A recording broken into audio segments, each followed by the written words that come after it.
Ce qui se passe, c'est qu'il y a beaucoup de mines artisanales dans lesquelles travaillent des enfants et des adultes dans des conditions extrêmement dangereuses. Donc il y a tous les ans énormément de morts dans ces mines artisanales. On leur a dit, vous savez qu'il y a du travail d'enfants dans les mines artisanales de cobalt? Vous savez que vous avez une responsabilité par rapport à ça?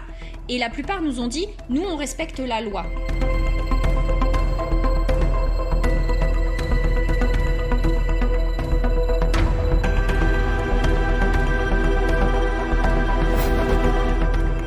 Le cobalt est majoritairement extrait en République démocratique du Congo et le cobalt est utilisé pour nos téléphones portables, nos voitures électriques, nos ordinateurs portables. Seulement, l'exploitation du cobalt génère d'importantes violations de droits humains. Ceux qui extraient le cobalt peuvent être des enfants ou bien des adultes qui travaillent dans des situations extrêmement dangereuses.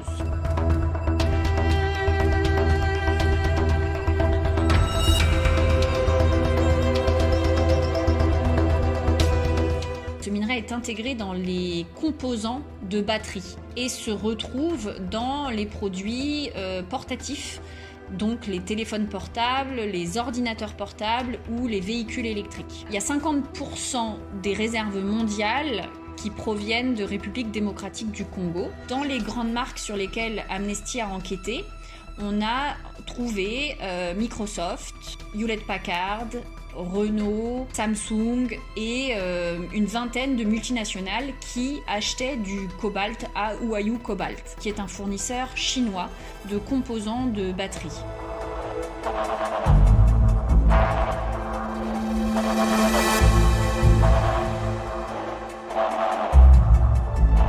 Ce qu'on a fait, c'est qu'on a fait un premier rapport en 2016 pour documenter le travail des enfants et on a suivi la route du cobalt. Ce minerai-là, extrait par des enfants, était acheté par un bureau d'achat de Huayou Cobalt et on a regardé à qui Huayou Cobalt ensuite vendait. La plupart nous ont dit qu'elles ne savaient pas nécessairement d'où venait leur cobalt. On leur a dit, vous savez qu'il y a du travail d'enfants dans les mines artisanales de cobalt? Vous savez que vous avez une responsabilité par rapport à ça?